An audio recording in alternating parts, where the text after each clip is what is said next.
Welcome to the Leading Empathy podcast. My name's Daniel Murray, and my guest today is Larry Robertson. Now, Larry is a lovely guy. He's hugely experienced. He's been a leadership advisor, coach, and mentor for well over 30 years now, and spent much of his time really helping those senior leaders to wrestle with some of the challenges they face and give them a little bit of a Larry treatment. He's also the author of a very good book, Why You? Why should people work, listen, and follow you? And it's a really great insight into how you can become a better leader. My chat with Larry, the only challenge is we had some technical issues and the video might not quite be very good, but the audio is so full of gems that I didn't want you to miss out. So please enjoy this session with Larry Robertson. Welcome, Larry. Thank you for coming on the podcast. Really excited to see you. I know you're out at your property, your country property outside of Sydney, and it looks quite nice and rustic where you are. How are things out there today? Is it cold? It's been a bit chilly. Thank you very much for having me on board, Daniel. And it has been a bit chilly here. This not so bad today, but earlier in the week the wind was howling and cold from the south, which, as you know, this part of the world means pretty cold in the winter. And mention your comment about rustic. I mean, the wall behind me was actually, I took over one of my children's bedrooms during COVID because I had a small study here, which is very pretty, but not overly practical to sit in all day. And so she was away, so I took over this bedroom and ripped off all the sort of children type wallpaper and nursery type wallpaper. And by the way, she's grown up enough to look after herself now. It wasn't that I kicked her out of the cot. And I've sort of made use of this room, which is actually much more space, much lighter. And I sort of somehow feel, pretending to be cool and sort of grungy, I can keep the wall looking partly wallpapered and partly unrendered, as it were. I think you can. And people often comment. Some people comment on it admiringly. Others perhaps do question, when we're going to get it painted. Yeah. I can imagine now that the rest of the room is Italian marble and perfection, but we'll run with it. Look, I'd love to. It's a nice space. It's got very good windows, as you can see. I mean, it's very light, and I got quite a good view of what's going on around me here.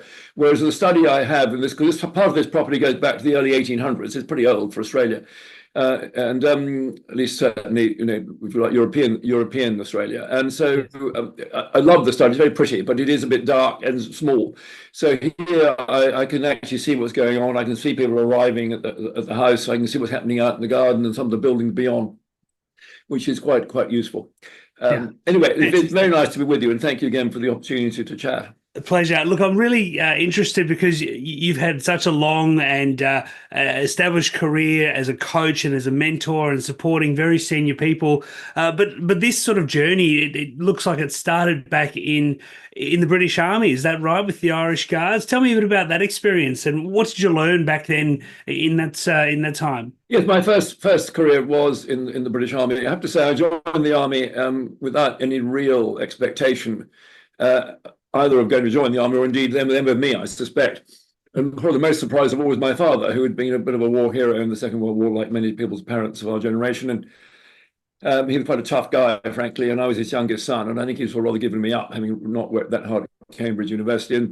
And he sent me off around the world to go and grow up, which I did. And surprisingly, on my return, within 24 hours of getting back into Heathrow in London, I persuaded by a very good friend over a long dinner that night to go the next morning and sign up for the Irish Guards, which I have to say, given I'd grown up in Scotland, it did occur to me there probably is a Scots Guards if there's an Irish Guards, and of course there is a Scots Guards.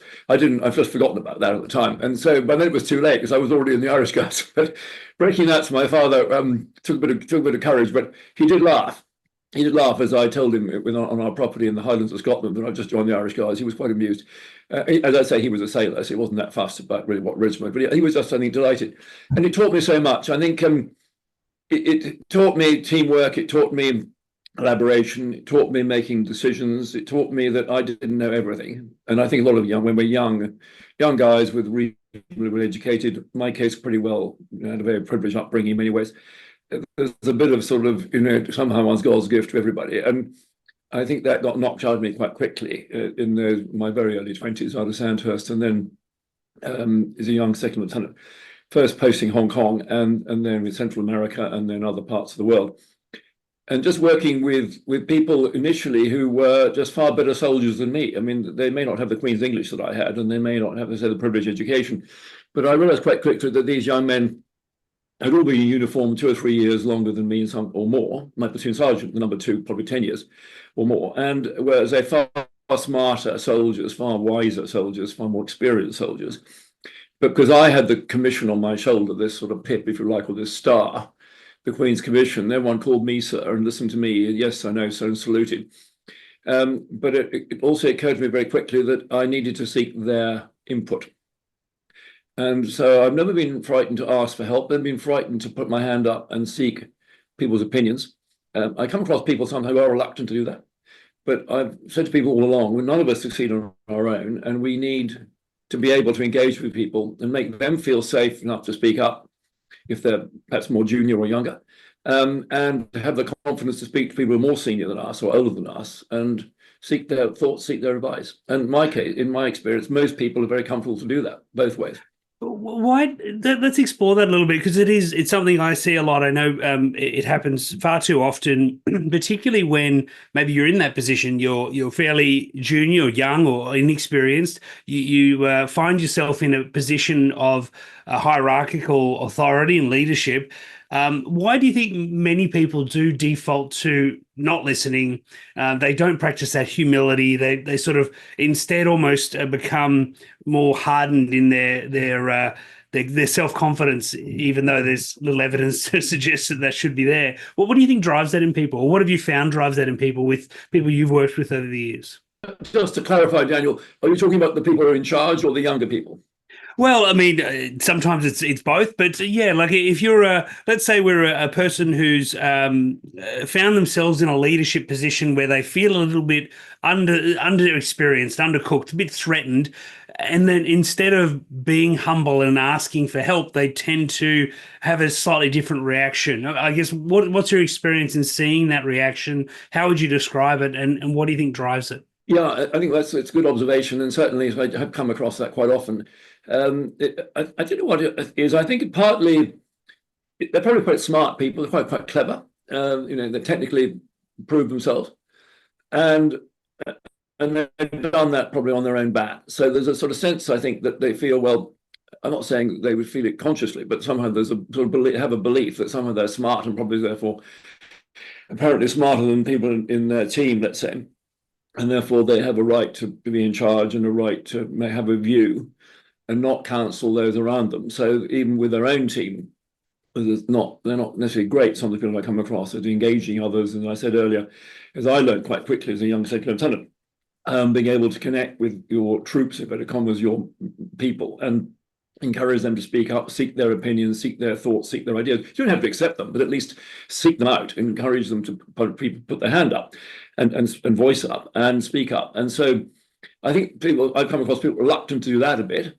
And equally, you're right, there's people who perhaps might look at more senior people and somehow they look and think, well, I can't show any sign of weakness, and therefore I can't put my hand up and say I'm not quite sure about this, I'm not quite sure about that. The interesting dynamic is probably actually between, let's say, a CEO and a chairman, and I come across that a bit. That CEO is appointed to, let's say, a medium-sized or even large company and organization, and they're just as fallible as you and I are, and yet they've got sort of nobody around them other than their direct report team, and they've got a chairman and a board. And the chairman and board have probably appointed them, whether they've been an internal appointment or an external. And so there's this sort of interesting relationship where the CEO has to somehow prove himself or herself that they're capable of doing the job without putting their hand up. And the chairman, who could well be an ex-CEO, possibly from his previous or her previous career, sort of is keeping a close eye and wants to help, but doesn't want to interfere. So this funny sort of relationship, it's not quite a marriage, but it's a funny relationship. And I've found that the very best relationship of that type, and I think that translates lower down the scale, is that the chairman reaches out and has a one-on-one regularly with that CEO, and it starts with how you're feeling. And obviously they'll get into some nuts and bolts, what the business is all about and what's going on. But sort of how you're feeling, as you would know, Daniel, just a sort of fairly soft, open-ended question, which which gets people to actually share thoughts and help them feel safe that what they say is not going to undermine the mindset, or at least the thinking or the opinion, let's say, of that leader, that they're there, they recognize that they too were in that position once.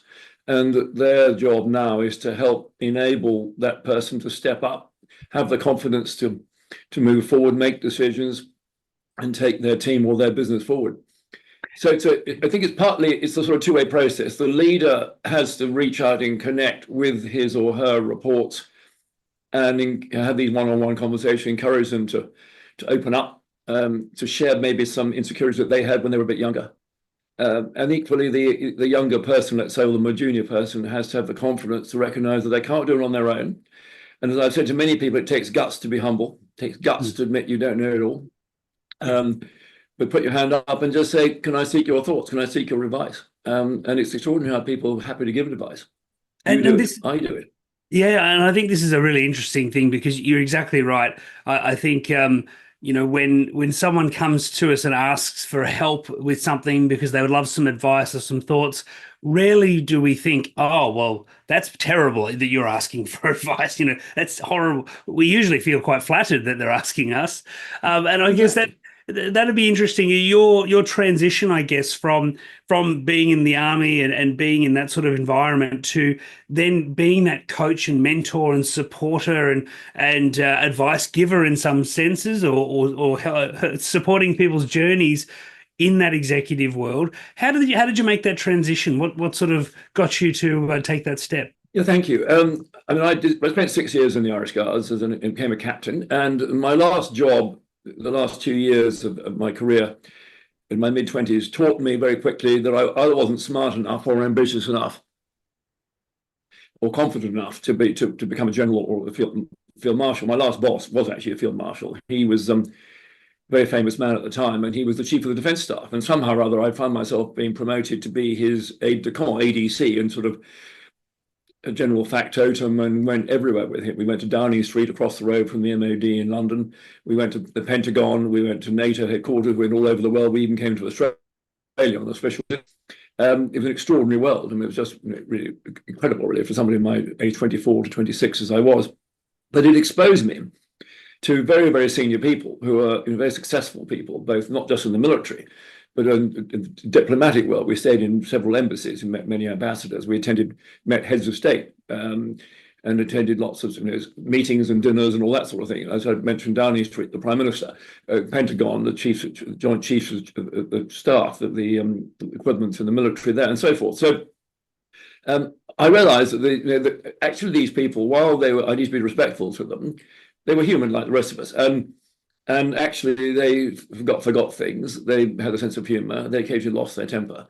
And I thought to myself, all I need to do is see these people as sort of friends of my parents, the same sort of generation, and not dissimilar, and treat them respectfully, but not be totally in awe of them. I mean, obviously admire their success and their careers and so forth, but let's not be intimidated. Because I generally felt, well, they probably got children of my age, and they're probably interested in my background to a point. And so I need to reach out and connect.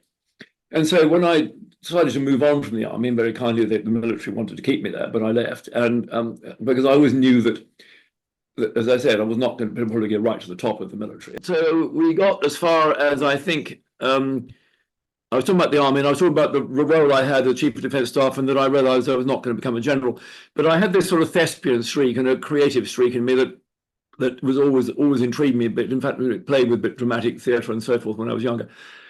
And so I was lucky enough and fortunate enough to join an advertising agency, and not just any advertising agency. I joined what was then regarded as the world's most creative advertising agency, voted by its peers around the world, by advertisers around the world. An incredible place. It was in the top 5 or 6 in size in the UK. But what hit me on the very first day was diversity. In every possible way. So I come from this monocultural, hierarchical, white, Anglo-Saxon, historic, traditional, fairly privileged upbringing, I've said, in my military career, very similar in those days, to now suddenly finding myself in this very flat organization where my first boss was a woman who was my age, and incredibly smart and very bright, and also a marathon runner, and she would take me apart in small pieces every day. Her boss was also a lady. And I realized that it wasn't just about gender, it was about every form of diversity in terms of background, creativity, and personality, style, experience, age, etc. And suddenly I was sort of thrown in the deep end, not knowing a lot about advertising, brand management, any of that kind, but fascinated in the whole craft of advertising and the excitement of suddenly working with clients and servicing clients. And that just gave me a whole new dimension to life. And if you like, one could say the army taught me like head and the advertising agency heart. I would say that's unfair because they both have head and heart, of course. But it just gave me a very different dimension, if you like, on the world that I was going into. And so I think both those two careers, and I look at them both, people often remember my military career, and I'm grateful for that and proud of it. But a lot of people forget that I spent the same number of years working for this advertising agency and became an account director, and then moved to Australia and set up my own ad business, which I then sold when I first came just after a few years. Not for a fortune, but somebody wanted to buy it. And I thought, well, that probably makes sense. Let's sell it. And then what do I do? And then it was looking at myself quite hard and thinking about, what value can I bring anybody? What difference can I make for anybody? What I really want to do and want to be. And I realized that I was in a help business, HELP business, a help business, and that I felt that there were people I'd come across in leadership roles in this country, the few years I'd been here in Australia, that did not inspire me, frankly. I mean, they were, decent, hardworking people. But then in place, everything to get excited was either on the football field or around the football field. And so I decided, well, how do I help these people be more excited, more passionate, more purposeful, more engaging about their business? And so I began to think about that and sat in the library in Sydney and researched leadership communication. What did I learn in the army? Thought about all that. What did I learn in advertising? Put sort of head and heart together, if you like, and come up with the core philosophy that's guided me for the last almost 31 years now in this job as an advisor. And although I go under the bracket of coach, I don't like coach. I'm not a very good coach. I'm an advisor. I can push people, frankly. I'm very outcomes driven, and I'm privileged to work with all sorts of people around the world, from chairmen and CEOs and aspiring and executives, aspiring leaders, to young people getting to university, getting their first job, startup companies, private families looking for some support in one form or another. It's been an extraordinary job this last 30 odd years and really exposed me to a vast range of people. I suppose the core to it all is recognizing, as I said earlier, that none of us can succeed on our own. And however smart we are, rich we are, successful we are, good looking, whatever it might be, we all need support. We need help, we need advice, we need backing, we need people to work with us, we need finance perhaps. We need someone to believe in us and to come with us. And my job has mainly been focused on helping people bring others with them in whatever capacity that is. Yeah, there's an interesting part I'd love to explore more, which is this difference between, you sort of mentioned I'm not really a coach, and a lot of people use that term. The word coach gets thrown around a lot. LinkedIn's full of people who call themselves a coach. I'm just wondering. I think I've taken it off my LinkedIn. But well, there's a difference, isn't there, between a coach, an advisor, a mentor? What do you see of the big differences in these different sort of roles? And if someone's looking for some support, which ones are the appropriate ones to look for? Yeah, that's a great question, and you might want to add trainer into that. So you sort of you've got four of them really. So I think I'm not the expert probably to explain, but let's give it a go. So trainer, obviously, you've got a program of some kind, and you are teaching people certain things, probably skills, mainly some sort of skills. It could be technical skills, and off they go and practice them in the workplace. So that would be training, and that obviously starts from when we were at school, and that was, if you like, training, we just education. That's really what fundamentally training is about. There's the next one in no particular order. Yeah, coach. Well, coach, I think a good coach is somebody who does ask good questions, who does, in a business context, this is, helps people sort of work out their own problems, well, not problems, but their own solutions, if you like. Having said that, though, I look at a coach, I mentioned the football field, I look at a coach in the sports arena. And my experience of coaching the sports arena, not that I've done it formally, but I've worked with coaches. I worked with a pretty well-known AFL team here a few years ago. football team in this country. And I observed the coaching. Well, the coaching going on it wasn't sort of sitting down, holding people's hands, asking how they felt or what were they trying to find their own solution. To a degree it was, but mainly it was about, this is what we should be doing, we should be doing that. It was much more directive and strategic, if you like. And that's my view of coaching. And that's why I don't think in a business context I'm a great coach, because I am much more outcomes driven, much more strategic sounds a smart word, but certainly thinking forward as to where this person can go and how we're going to get there. What does success look like for him? What are the challenges he faces or she's facing? And how can I help, if I can help? How can I help them alleviate that and achieve that outcome? So yes, there's a part of them, obviously got to do it themselves. And I even get people coaching me a bit, we've got to do it ourselves. But I also look for that guidance and that support and that advice. So I think coaching is probably a bit more passive, I think. And advice is obviously, which is what I see myself as, and I've always called Robertson Burns my business advisors, is more proactive, more directive. I suppose that's perhaps the wrong word, but more, at least participative. You're at least you're sort of in it together. And then there's mentoring you mentioned, and mentoring I see is somebody who brings wisdom and experience. Often I work with people who have mentors, and that mentor could well be a former CEO or a former chairman if we're talking somebody in a big company, or somebody who's been very successful in that particular field. It could be in the sports arena or the arts. Someone's been successful in the particular field of endeavor that the individual I'm working with is in. And in fact, I had lunch yesterday in Sydney with a mentor of a couple of people that I work with, and we were just chatting about that, and he kindly introduced me to one of them. And by chance, we were both working with another one, and we have a slightly different role. His is much more probably looking more long term, perhaps introducing people, suggesting a few things where they might position themselves. And while I would go into that area, because I haven't led a large organization, which this person has, he's a former CEO and he's on several boards at the moment.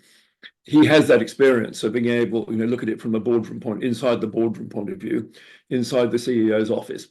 And he's had the role where he's been appointing people, promoting people, removing people occasionally, sadly.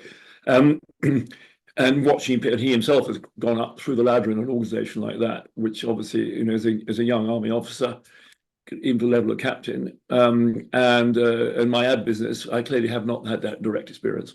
Yeah. And I think it's a really important distinction. Like you said, I think you're right. A football coach is really not a coach as much as they are often a mentor to young men and women who need some guidance and support from someone who's been there. And often they're more of a strategic leader in setting strategy, direction. This is what we need to do. So, and I think that distinction is important. Certainly in my experience, coaches generally, as you said, ask the questions to help you find answers, whereas an advisor really is far more on the offering of advice and answers and support to get there as well. So, it's a spectrum maybe, but it's a distinct some places on there. I want to dive into your philosophy behind how you do what you do, because you've written the book that's beautifully placed behind you there, Why You? And I love this idea of helping leaders to step into that space because this is a question they ask themselves a lot. I'd be interested if that's where the title came from. Why are people going to listen to me? Why is it me that is going to lead this thing? And they have that sort of imposter feeling. Is that where the name came from? Talk to me more about that. Yeah, and the title of the book, as you know, as you kindly pointed out, is Why Listen to, Work With, and Follow You? ? And then the subtitle is The 3 Qualities of True Leaders. It's a question I asked myself when I was that young army officer. As I mentioned earlier, I was sitting in front of their 30-odd blokes. Why should they listen to me? I mean, and obviously I had this, the Queen's Commission and all that. So there was an obligation to listen to me, but did they really want to? I mean, in one of the stories in the book, and there's plenty of them, and I describe a situation where very early on in my career as a second lieutenant with the platoon, I was with you might call direct reports in a business context. They were the section commanders, all the 3 of them, sort of corporals and sergeants, and in the 3 of them, and in the corner was the platoon sergeant, my number 2, who'd seen idiots like me come and go, fresh out of Sandhurst or officer training. and was doubtless wondering if I could make a complete fool of myself again when he came up, come and rescue the situation. I'm sure he was thinking that. And I was in front of these three guys, and we were explaining a plan we had to get on with, and I put it all. I worked hard at putting it together, and was my notes from Sandhurst, and stumbled through it okay, and drew something on a flip chart or something, and there was silence. And I still got any questions, and there was still silence. And so I was about to say, well, let's go ready for the off, when the youngest of the three, Lance Corporal Croft, it was called, spoke and said, "Permission to speak, sir." And I said, "Yes, of course, Corporal Croft." And he said, "May I make a suggestion, sir?" I said, "Yes, Corporal Croft." So he then went sort of through my plan. He said, "I just wanted to clarify a few things." So I said, "Yes, that's right."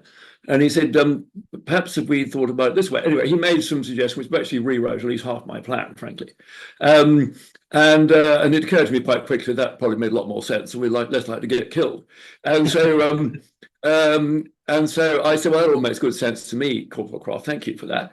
What do we think about that?" Noticing I use the word pronoun "we." And I didn't say, "What do you think about it?" What do we think about that? So I put myself in with them, if you like.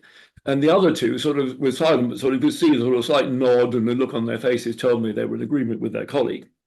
So I said, "Well, let's go with that. Let's go with it. Let's go with that." So I went up on the flip, made a few changes, and I think with sheer relief, they all went out and got ready for the off. And I never forget, as the platoon sergeant said nothing during this process, said to me afterwards, he and I were on our own, and he looked at me and said, "Well done, sir. Your first lesson in leadership passed." And I'd never forgotten that. He was a man who, again, would have to do what I asked him to do. He would call me sir. He would salute me. Yet he was probably 30-odd, 31. I was then, what, 20-ish, 21? And he would, as I say, do what I asked him to do. But he had so much more experience, of course, much more experience than me. He's what they call a non-commissioned officer as a sergeant. So again, it taught me very, very early on the need to be able to recognize that people don't have to listen. They may have to do things, but do they really want to do them? And do they really have to buy into all this? Do they really have to come with you? And in the modern world we're in today, people don't. I mean, we all have to earn a crust, unfortunately. We want to pay the bills and the school fees and the mortgages, etc. But we don't have to do anything. And the question is, are people in leadership positions good enough at being able to engage and get people to buy into them and their ideas and their plans so that people want to go with them, or at least be associated with them in some way? And in the book, I talk, when I talk about leadership, I talk more about leaders of thought, which is not thought leadership, which is a bit different. I mean, thought leadership, as you would know, Daniel, is the book you've written or the book I've written, or writing a white paper, or even something on social media. A leader of thought is somebody, as I'm, if you like, trying to do with you now, which is taking you on a journey, leading your thinking. And leadership, in my view, starts with information. I'm informing you about something. I'm giving you some get you to think about something. And often, unfortunately, we sort of stop there, and that's, I call that sort of management, if you like. But leadership moves from there to influencing people, getting them not just to know about something, but to feel about that thing, and hopefully in a positive way, which needs to come from the leader, him or herself, and how they feel about it. And then, of course, inspire. Let's go and do something together. Let's get out there and whatever we have to do. That to me is what leadership's about. And I was lucky enough to be exposed to that kind of leadership way back in my army days, or even probably before then, university school days, probably, but certainly army days, and again in the advertising world. Yeah, and it's like I said, it's such a common thing for people to not do those things, to not show any sign of weakness, or to think that asking questions, getting advice, and as you said, getting that feedback from your team is useful. But I think just building on something you said, not only do people not have to work for us, but it can be even a bigger problem if they keep turning up and really don't like it, or don't believe in it, or don't care about the work. And I think this is something that a lot of organizations are facing now. They're struggling to get enough people, but they're focused on getting people rather than productivity.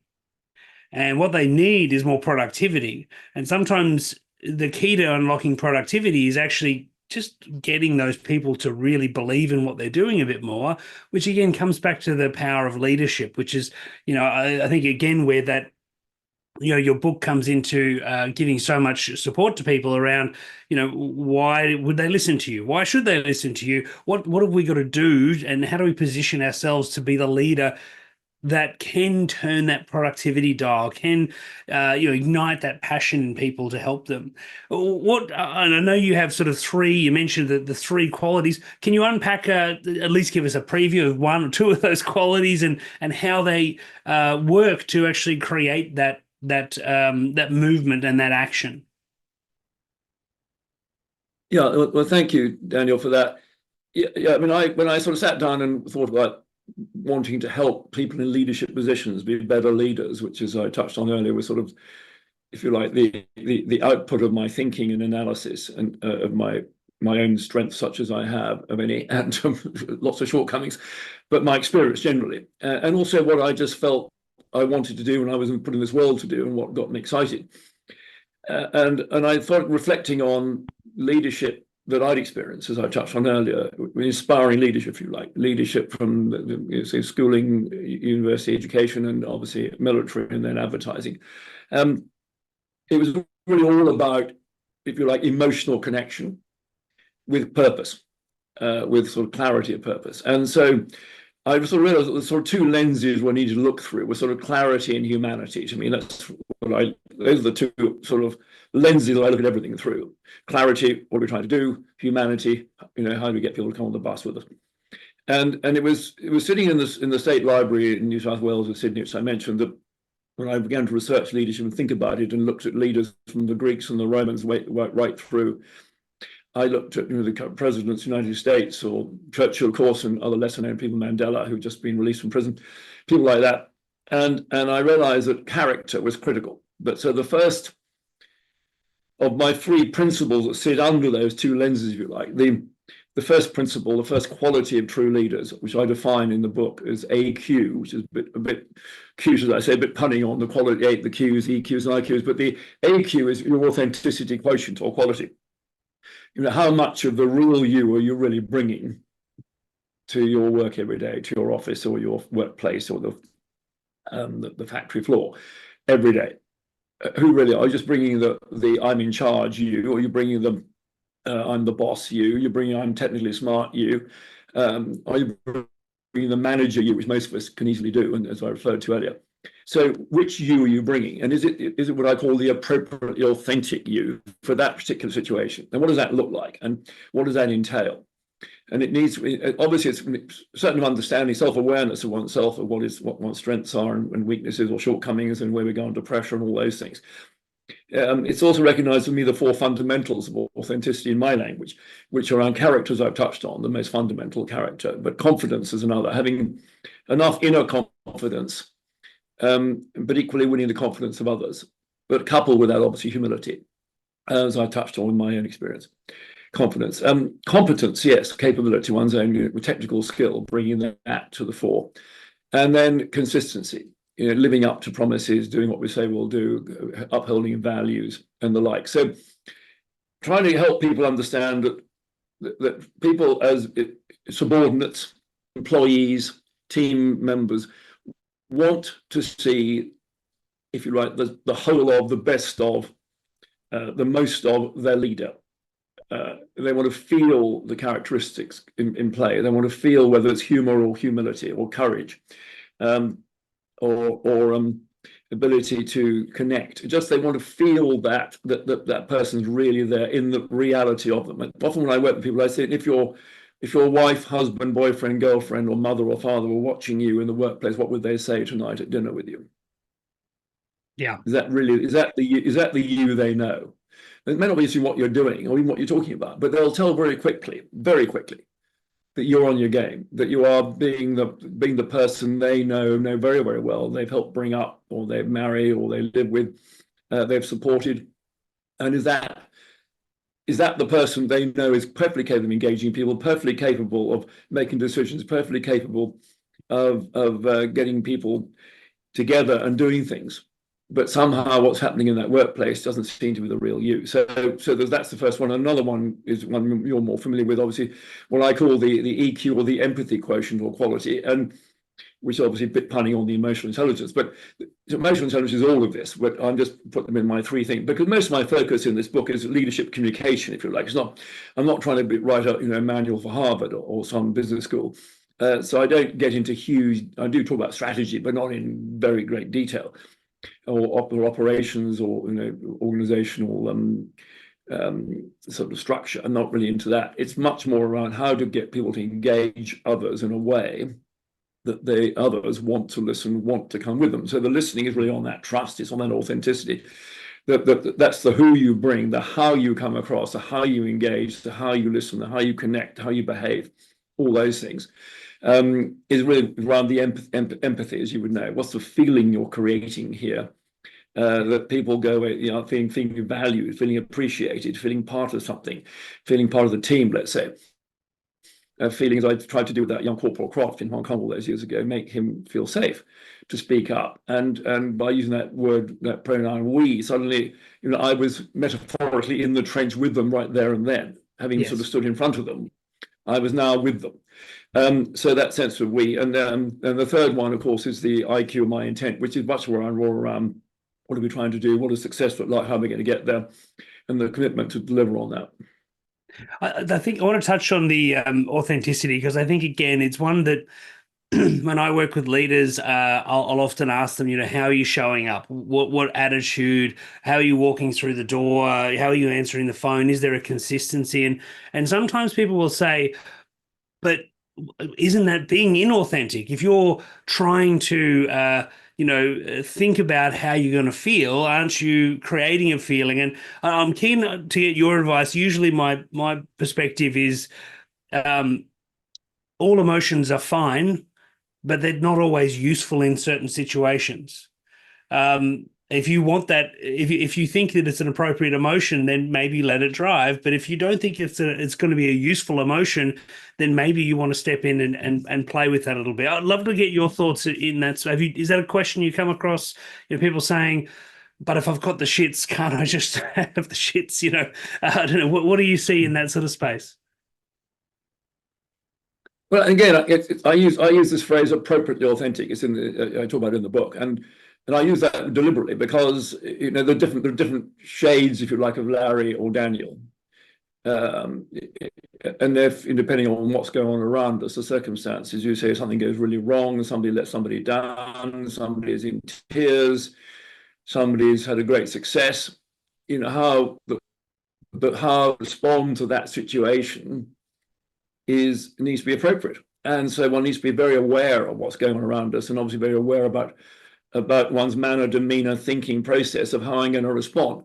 Now, and I think if things are, let's say, use your analogy, if someone's got the shits, inverted commas, and there's justification, then what I would do typically is I would name and shame myself first and say, look, you know me pretty well, and I'm pretty tolerant, or you know me pretty well, and I'm as passionate as you are, and or whatever. And I appreciate you've been working pretty hard on this, but fundamentally, I am really disappointed. I saw a well-known CEO of a big bank many years ago, in front of about 300 top leaders of that bank, and I will give you a clue by mentioning the gender. It was a lady.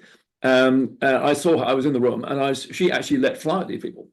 And yet she was known to be one of the most engaging, inclusive, modern thinkers, one of the first ladies put in charge of a bank in this country anyway. And yet she absolutely had to go with them. But she did it brilliantly. I mean, I remember, I can see the words now. I can see her standing on that stage. She said, you know me, and reflect on the meetings we have like this every quarter. You usually get me talking about A, B, and C, and this, that, and the other, and whatever. Well, today you're going to get a very different me. You're going to get a me that's angry, disappointed, upset. And she literally she went there. Yeah. And I tell you, everyone sat up and listened. And I thought, well, that's exactly the way to do it. That you sort of, I say name and shame, you give people a warning that you're going to get actually a slightly different Larry. And I'll do it the other way too. And I will say, because I've been described as by various things, but being Larry is a bit of experience apparently. But at once one CEO many years ago described it like an English beer, and I touched on it in the book, and sort of pint of ale with that bit of head, that sort of froth on top.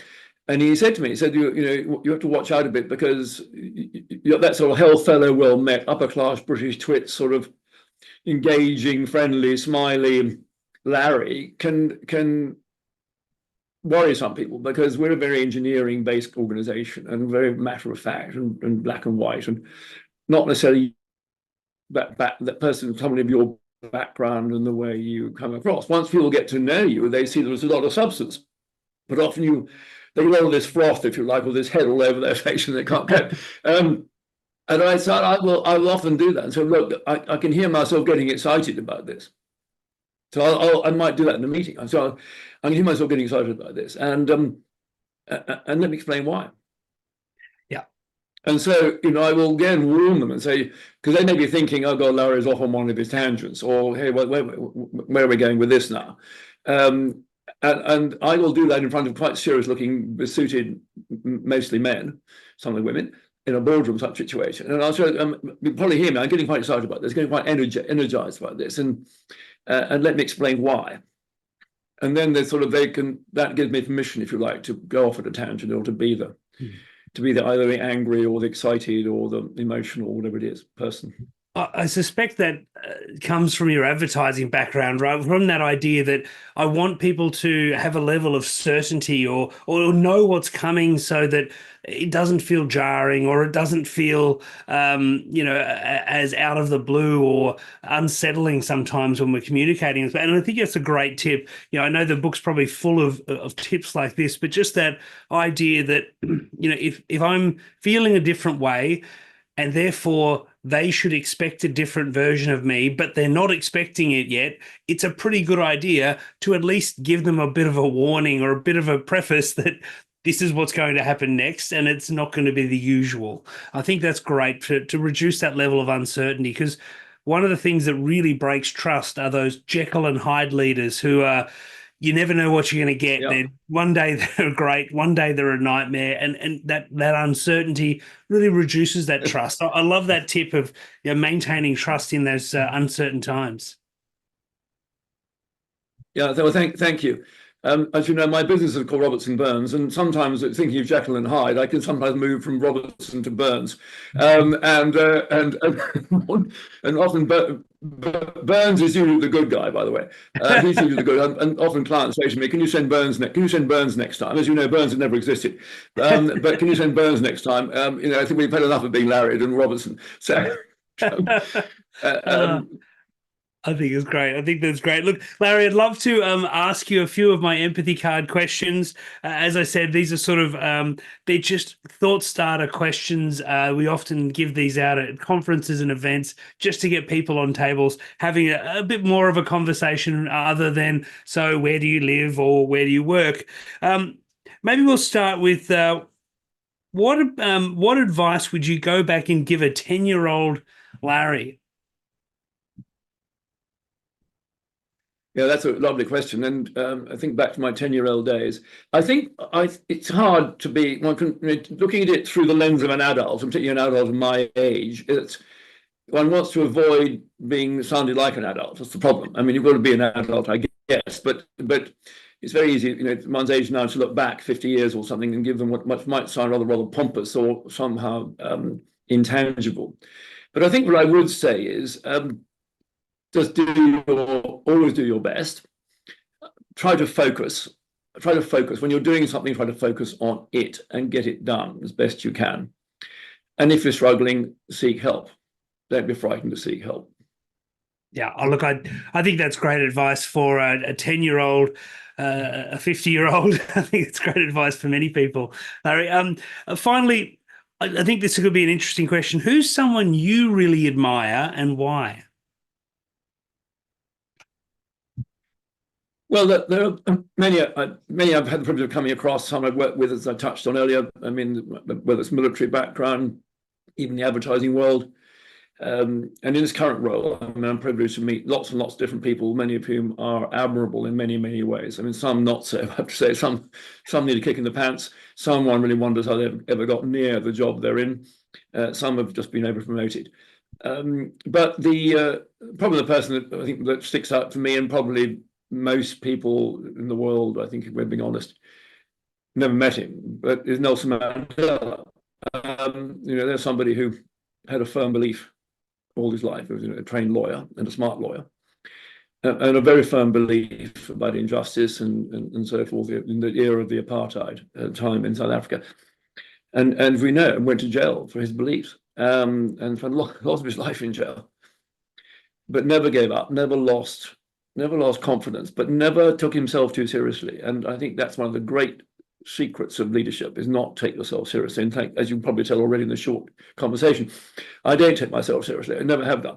I take what I do seriously, and the people I work with seriously, but I don't take me seriously. And there is a downside to that, of course, too, because it means you can sort of perhaps be flippant on occasions and perhaps not have that sense of belief in oneself sometimes. But Mandela, I think, that sense of humility was just, you could feel it, palpable, even through the TV screen or whatever, or reading about him. But clearly, a very smart man, a wonderful man. And when he eventually became president, one of the things I really admired, which I sort of learned about, not at the time, but more recently, was how he involved the Springboks being the national rugby team, which was all white, of course, in those days. No blacks were allowed to play in the Springboks team, but all white, and how he got them to go to all the villages around South Africa to get people in the lead up to the World Cup, which was going to happen in South Africa, and get the nation excited. And I remember, when I read about this, that a lot of his people in his immediate team, from the ANC, the African National Congress, which is his party, were appalled by this and tried to dissuade him. How can you possibly do this? This is endorsing one of the policies of the white apartheid regime, which has got rid of them. And he said, no. He said that these are our best rugby players, and we need to celebrate them. They are South Africans, like all of us. Forget about what colour of their skin. And of course, what was even more amazing, as you probably know the story, I mean, they went and won. They won the World Cup in Cape Town. And so I've never forgotten, or never will forget Mandela. And I think he has all the things that I talk about: authenticity. You really felt you knew the man, his character, his strengths, his weaknesses, shortcomings, values, confidence, courage, and competence, of course. That there was a sense of real humility and real engagement, real ability to want to connect with people, whoever they were, even the enemies, to connect with them and make them feel equal, make them feel safe, to respect them, to listen, and so forth. And there was clarity in his head about what the future of South Africa would look like, and how they might go about getting there. And that Springbok story is a good example of that. The only sadness is that, since his death and on his time as a president and then his death, the ANC have not really followed through, as we know. And I go to South Africa quite often for my work, quite a bit, but sometimes for holidays, and I love the country. And it does sadden me that, in the 20 years or so since he's gone, that the ANC have not really made use of the mandate they have been given. Well, in the last election, in a couple of months ago, they actually didn't get a majority for the very first time. And there is now a coalition which has hopefully is a focus to actually try and get the country back on its feet. It's got such potential for the future. So Mandela, not a very original idea, but hopefully a good one. Well, but I think it is a good one because it highlights a few things. One, that humility, that kindness, that clarity and authenticity you mentioned. If you think of your book title, Why Listen to, Work With and Follow You, why for Mandela was a very easy sort of response, as an easy answer, but it also highlights the importance of leadership, that it's such a powerful force, and yet even when you set things up to be running so well, without that follow through of leadership in the next, in the succession, in the next generation, and where it gets handed to, nothing is certain, and it does require that constant discipline. And I think that's why it's so great that we've got resources like your wonderful book. We've got people like you who are there to share and guide and support leaders through this journey. It's been a real pleasure chatting to you today, Larry. I hope the afternoon's lovely in your beautiful home, and I look forward to catching up with you again soon.